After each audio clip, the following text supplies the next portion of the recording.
John Hofmeister is with us. He's the former Shell oil president. I want to talk to you about Venezuela. Secretary of State Tillerson, he says, America might consider banning imports of oil from Venezuela. The place has virtually collapsed in terms of oil production anyway, and nothing happens to the price worldwide. What's going on? Well, I don't think it's enough really coming out of Venezuela to really affect the price when we have such strength and such good export coming out of the United States. So it's not going to affect world price. But I agree with Secretary Tillerson. If you don't throw a hard ball and hit Mr. Maduro right between the teeth, he's not going to listen. Diplomatic mush means nothing to him, and I think it's time for a bit of hardball diplomacy if we want anything to change. I live in Houston. There are thousands and thousands of Venezuelans crying real tears over the condition of their country under this character and also his predecessor.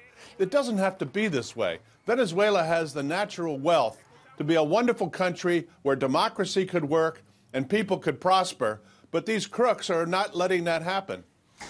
You've got to explain the world market to me, because it looks to me like we've got pretty much an economic boom in all the major countries, whether it's China, America, Europe. Things are going very well in the economy, and yet the price of oil has actually come down from $66 to $63 a barrel. Explain this. Well, there's not a shortage of oil at the moment. I think we are heading towards higher prices eventually, whether that's this year or next year. Don't know for sure. But remember, Stuart, we have not put capital investment in major league terms into the future of oil production for going on 4 years now.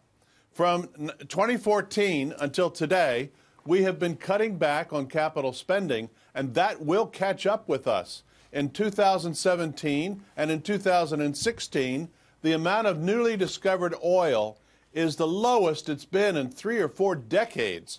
That's going to catch up with us, and it's going to catch the world short because all that global growth, and you're right, it is growing, is increasing the demand for oil. But can't so we are headed. But I mean, look, American frackers are king of the hill. They can produce a lot more oil relatively quickly. They can take care of any shortage on the global market very easily, can't they? In the short term, yes.